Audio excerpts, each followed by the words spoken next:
Good morning, Highbirds. I don't know what to say. Good morning, Highbirds. So nagpapagas na kami. Punta na kami UP, tatakbo.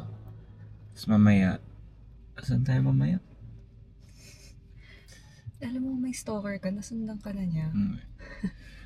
So bibili kami ng para sa kasal mamaya. Samahan nyo kami. Anong pakin yun, diba? Kaya nga, ayusin mo kasi na sabihin mo na you're running a 14K today, nasa training plan mo. Okay. Share mo naman na short ka on mileage. Okay. Ano pa kanila sa pupunta kami, bibili kami ng pangkasal. Ikaw ba papanoorin mo yun? Pinapanood ko si David Quezon. Ang akin na sa top 3 tasks for today. Bumili ng suit, coat. Pangalawa, tumakbo. Pangatlo, mag-code. So sa code na yun, kailangan ko magawin back-end. So mamaya i-share ko yung kinocode ko, okay? So lately, iniisip ko mag-vlog, diba?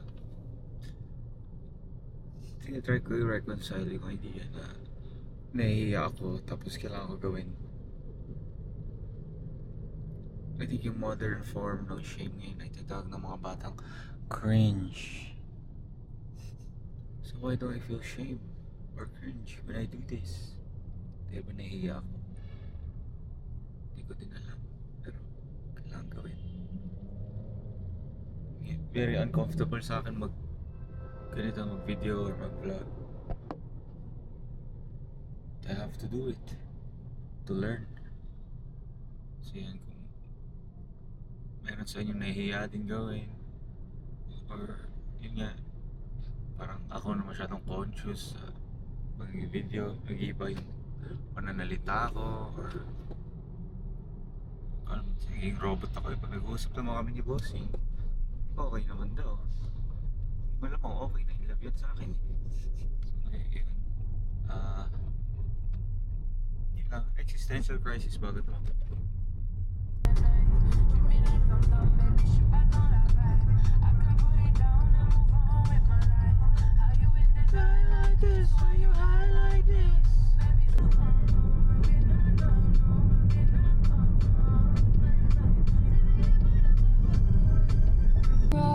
Shoe of the day, A6 Nova Gas 5. A6 scrap club na. Sponsor me, Bjorn. Wear SPF, kids. Hype song.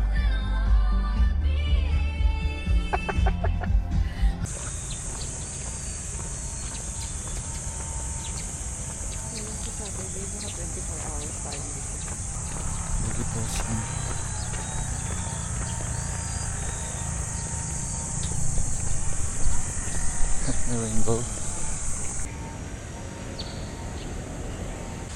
First poop break done. Last 5.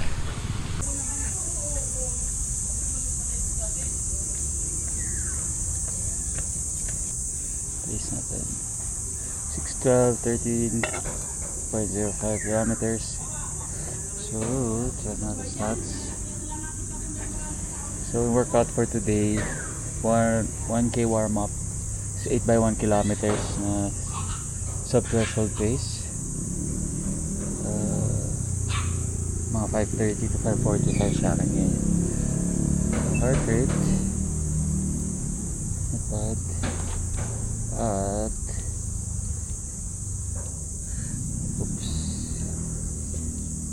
execution score ko, laging mababa.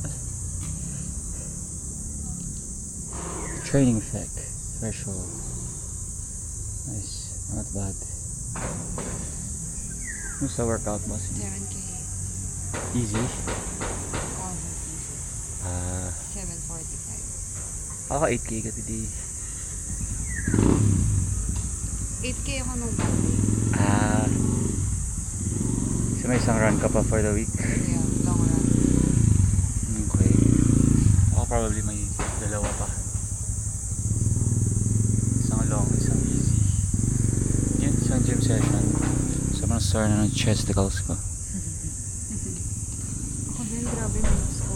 Sobrang sore. Nice. So, kanina may nakasabay akong bata. Ang bilis. Hindi kami nag-uusap buong time. Pero nung natapos na, lumapit siya sa akin. Tapos finish bump niya ako. Sayang hindi ko nakakuha yung pangalan niya. Hindi natin alam, baka next week dito ulit siya.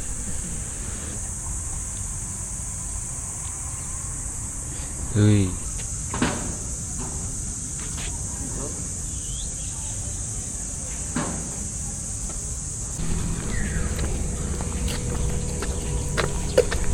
Ano kami sa Gate Food.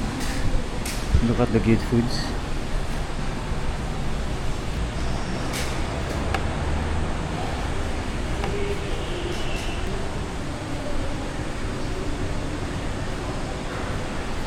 Okay, bye. Ano ka po?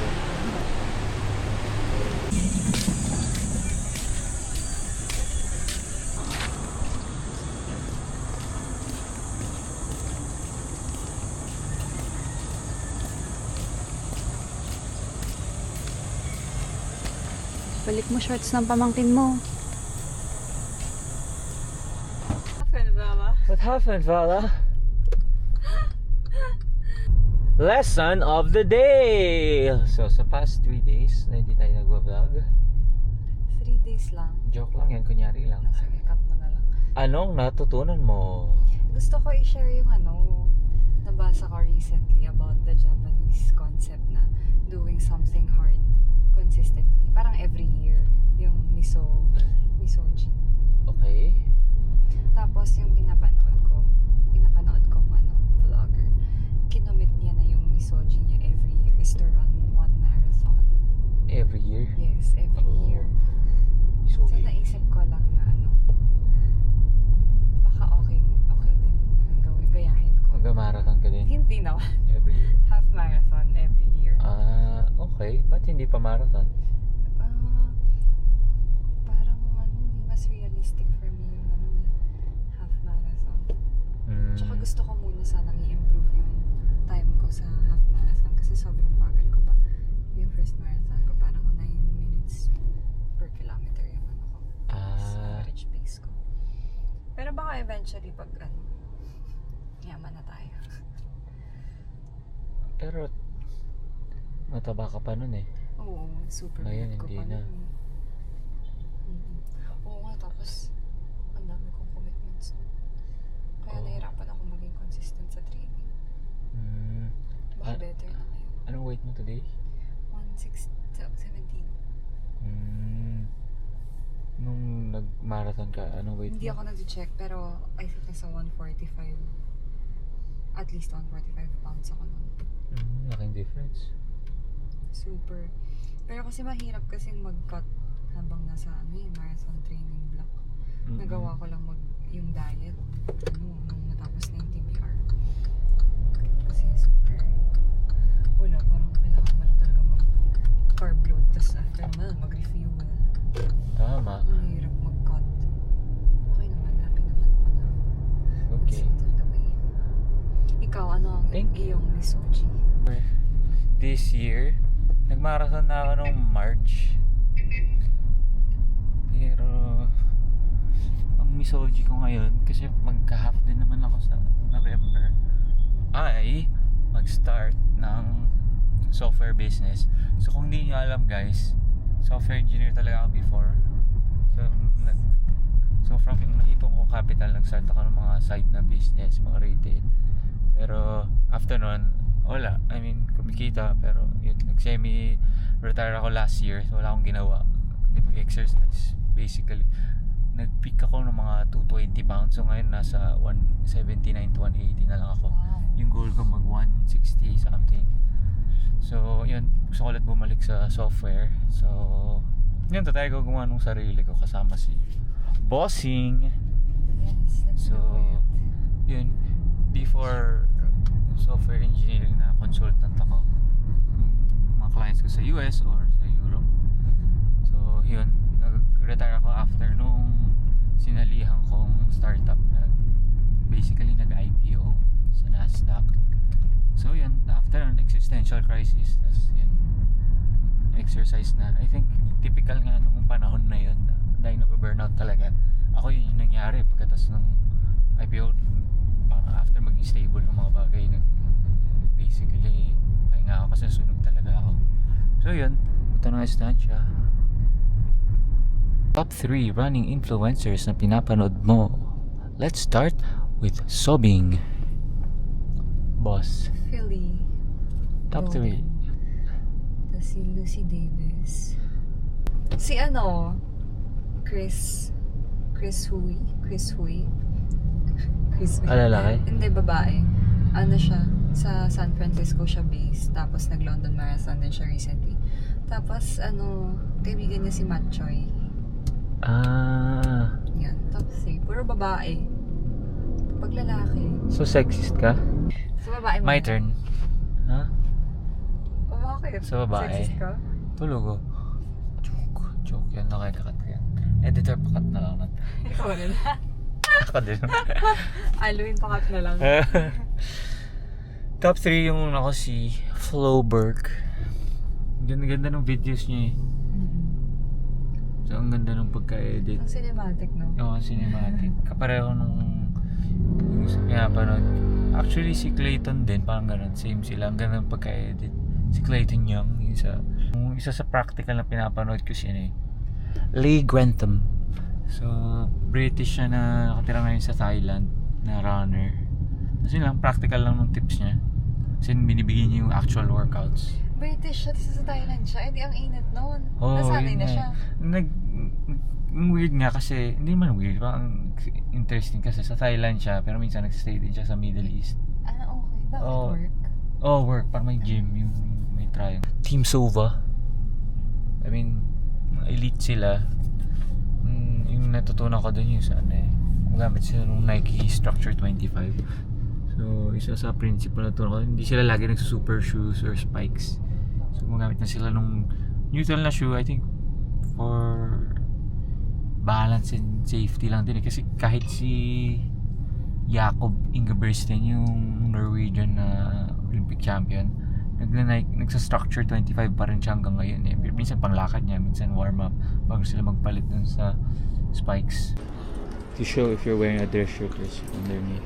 Currently debating Yes, how you should long go. the sleeves of a coat should go down. Comment down below, guys. Pero nabili na niya by the time. Kasi ko pa ito eh. Bumili lang ng dress shirt. So nakabili na kami ng coat at dress shirt. Oh my god, this man. Efficiency. Okay? Due tomorrow, do tomorrow. Okay. Not a good example. Kids don't do that. Ano next, babe? I don't know. You tell me. Pants sa Uniqlo. Alam ko may black pants ako. Pero nung ano pa ata yun eh. Nung kumpil ko pa ata yun. College ka. Uy, ang galing mo. Alam mo sabi na ibang vloggers, nahihiya daw sila mag-vlog sa mall. Nakakahiya nga. Buti nga konti tao ngayon eh. Pero parang okay ka naman. Tinitiis ko. Nahihiya ako mag-vlog pero It's okay. yeah, let's do something uncomfortable yeah. every day. Be comfortable being uncomfortable. Kaya siya, girlfriend ko. I'm the challenge. Saka people are self-absorbed. Hindi ka na nila maaalala after 5 seconds. Yun nga. Masyado Tama. mong iniisip na may baka sila sa'yo. Ex ni Ding Dong. Sino yan? Karil. Share. GMA ako ng bata eh.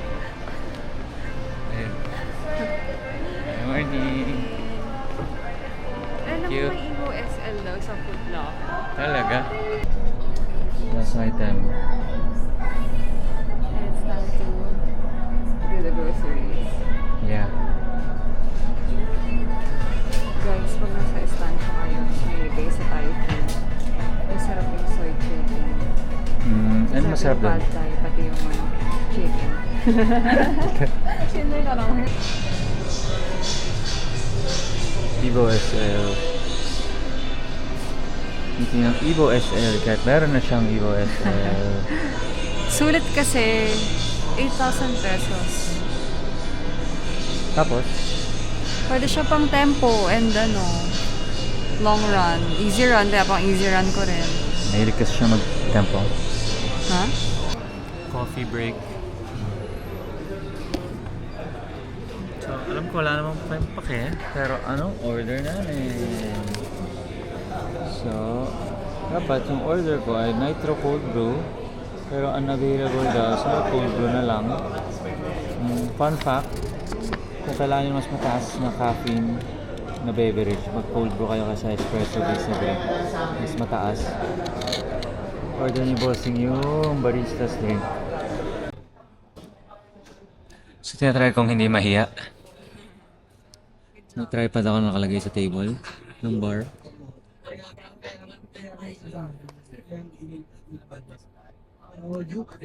Cheers! Ayan, ganito tayo mag cheers. Guys, fun fact. Saan ang origin ng coffee beans na gamit na Starbucks? Hindi ba trivia yan? Okay, trivia daw eh. Trivia pala tawag doon. Saan galing or origin ang kape ng Starbucks? Yung okay, 5 seconds. Clue letter S. Yun siya. Hindi ka sure. Di ko sure. Bano ako dun eh. Letter S? City yun or country? Country. Country. Country yung S? Country. 5, 4, 3, 2, 1. Sumatra. Indonesia. Sorry. Indonesia yung country. Sumatra. Sumatra yung i-edit ko yun kasi, di ba? Kailangan perfect tayo eh. So, yan. So, Sumatra yung origin. So, kung paano ko nalaman yun, hindi ko na-research yun. So, yung merong coffee shop, nag-pop up kami sa Estancia before, dyan sa Rizal Row Drive. So, may dumating na matanda na ex-head roaster ng Starbucks sa Washington, D.C. So, doon niya kwento. So, it turns out, yung beans din kasi namin nagamit at that pop-up, Sumatran din of origin. Sumatran origin din. So yun, trinay niya, krinak niya yung bean, inamoy-amoy niya, tapos yun, tinikman yung coffee, tapos yun, nag-share siya ng stories niya kung paano yung roasting processes nila, pero sa level daw nila, halos lahat automated na daw eh. So parang dying breed na yung katulad niyang old school roaster, kasi parang, kwento niya, parang 20 to 30 years na ata siyang nag-roast, di ba babe? Galing. Sobrang passionate niya sa coffee. Favorite din daw niya yung Sumatra. Oo. Oo nga, feel ko baka may bias na siya nun kasi dekada na siya nag-work dun eh.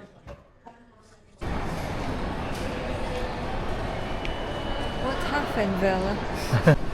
Hi, Heart. Hi, birds. Pauwi na kami. Hi guys, nakauwi na kami. So, nag-late lunch lang tapos ng TV. So, ngayon, habol lang ako sa mga nangyayari sa NBA. Second round coverage on TNT is presented by Wingstop.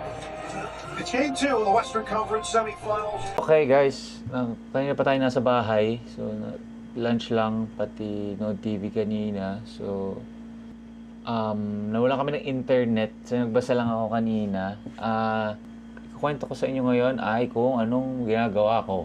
So, ngayon, so may isa kasi akong idea before na start na parang software business or software company. May for some reason may ina-avoid kong tawagin yung company na isa-start ko as startup kasi may parang stigma na pag startup siya, quote unquote, hindi siya profitable. Ayoko mag-build nung something na gano'n na yun nga, meron mag-raise kayo money of some sort, tapos may runway lang kayo of a year or 2 or 3, depende kung gano'n kalaki yung funding nyo. Ayokong gumawa ng gano'n. Gusto ko gumawa ng parang yung term nila sa world na yun, yung parang bootstrapped, na maliit lang siya sa simula pero profitable siya from the get-go. Not necessarily super profitable pero hindi siya yung sobrang negative na nasusunog na yung pera nyo sa bangko. So, yun. So, originally, yung idea ko, since more than almost a decade na akong nakatira sa condo, gusto ko gumawa basically ng mobile app for condominium. So, kung titignan nyo, meron si SMDC, RLC, actually malalaki, pero kung titignan mo yung reviews, laging pangit. Tapos parang every 3 to 5 years, parang nagpapalit ata sila ng either developer or outsourced na agency, or hindi ko alam kung in-house yun, hindi nakapag-plano ng maayos. So, basically, hindi maganda. So yung gusto ko sana gawin ay white labeled na condominium app. So basically ano yung features niya, may yung una yung pang collect ng association dues, yung basically parang Facebook feed na for residents lang, hindi siya yung kasi yung typical na nangyayari, meron silang Facebook group, pero yung problem doon, hindi masyado hindi nako-control kung sino yung nakakasali, or if ever may mechanism man para ma-filter yung mga kasali, hindi siya solid. So yun, for security. As pangatlo, yung feature na pag-build ng community within the condos. Kasi nakatira na ako, I think, for more than 3 different condos. And most of the time, yung kapitbahay mo or katabing unit mo, hindi mo kilala, hindi kayo nag-hi, hello. Hindi ko alam kung introverted lang ako, kaya ganun. Pero yung mga ate ko na nakatira din dati sa condo, parang ganun yung experience, hindi sila super close. Isa sa mga naging ka-close ko na residents dito sa condo ko ay yung mga basketball players, kasi meron kaming court. Pero yung problem naman, pag bago ka, hindi mo alam kung paano hanapin yung group ng mga basketballista or tinatawag ng mga kabola. Kasi hindi mo alam saan ka magpo-post or magchat-chat, or pag pumunta ka naman sa court, hindi mo alam kung anong oras sila usually pupunta sa court. So, iniisip ko kung may ganitong parang quote-unquote community feature na pwede ka mag-build nung mga small groups, like for example, basketball club, or let's say, a book club, na pagsali mo dun sa mobile app, makikita mo na agad yung mga groups. Isa pa palang feature, sorry medyo magulo, ay yung intercom. So before, dito sa condo namin, madalas nagkakaroon ng intercom issues kasi hindi ko alam, yung minsan sira lang talaga yung hardware, minsan nag-error, minsan hindi naman error, may sira sa hardware. So for example, common sa amin may infestation ng ipis. So pag nagkakaroon nun, minsan nadadali yung intercom. So isa pa sa gusto namin gawin ay basically automate lahat nung ginagawa nila sa admin.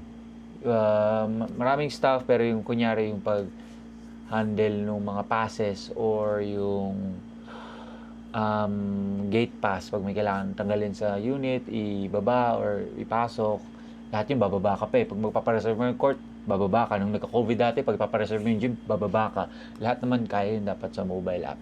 So yung isa pang feature na naisip namin yung yung pag-handle ng vendor. So for example, yung nag-aayos ng plumbing, may isa ditong provider or vendor na basically iba-iba yung prices niya for different units. So yun, parang tataga minsan hindi. So kung may feature yun dun sa mobile app, may okay na sana, may way na mag-compare ng prices, ma-standardize, makapag-iwan ng reviews.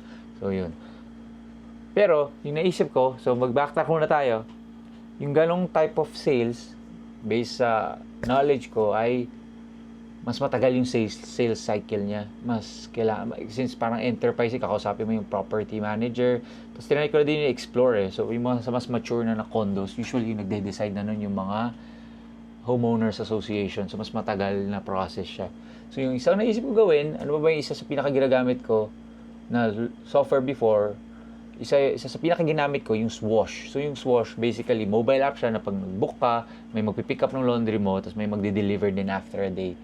So, I think it was last year na for some reason, biglang naging unavailable na siya. So, ang nangyari, nag-uusap na lang kami diretso nung driver na pick up laundry. So, siya na yung kumikita. Hindi naman masama, pero yun nga, nagkaroon na ng manual step na kailangan itawagan or i-text.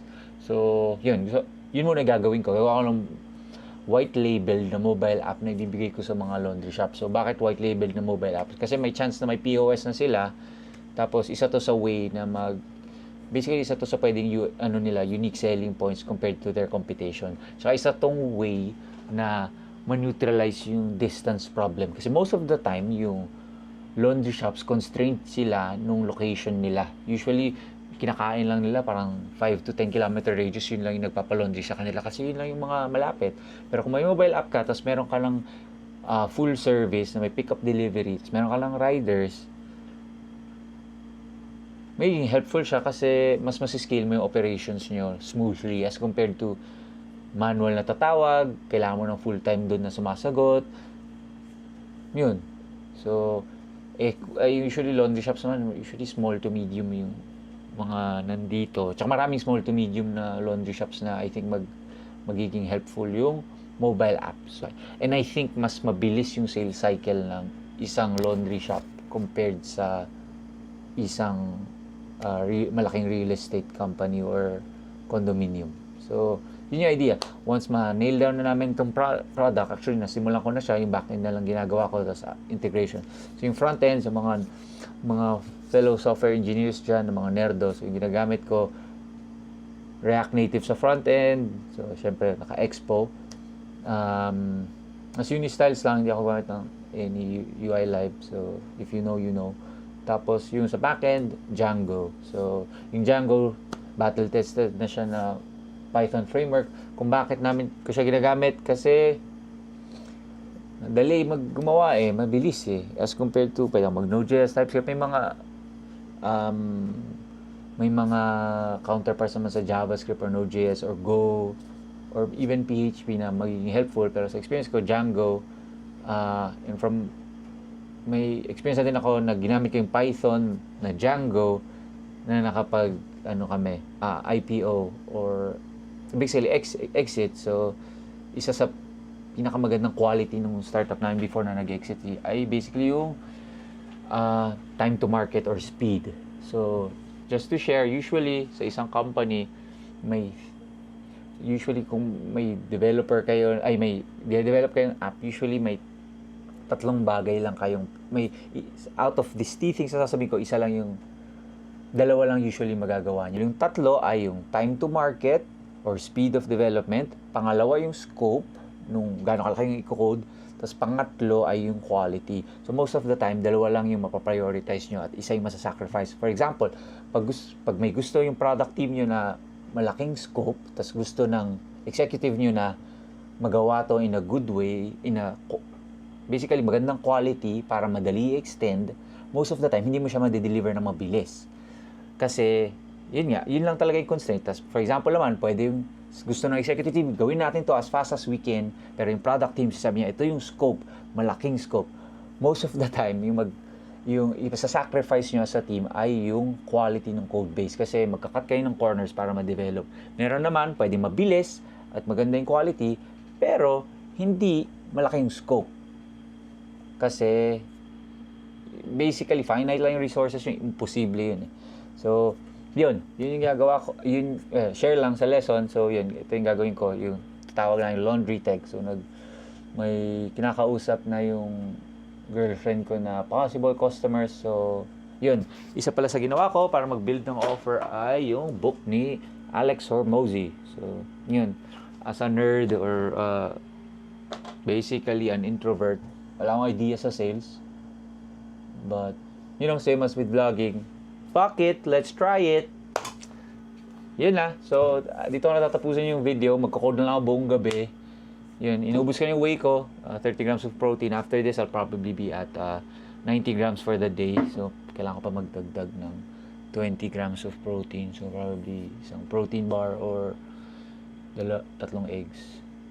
So, yun. Magkakode lang. So, today is back-end day. So, iniiba-iba ko. Front-end ako, back-end, front-end. Switching sa days para lang mas madali cognitively. Tapos, yun na. I-share ko yung technical details in the future sa mga interested. Yun, update ko kayo sa next video. Itatry ko mas mag-post consistently. This has been Blue of House de Leon. See you. Let's go.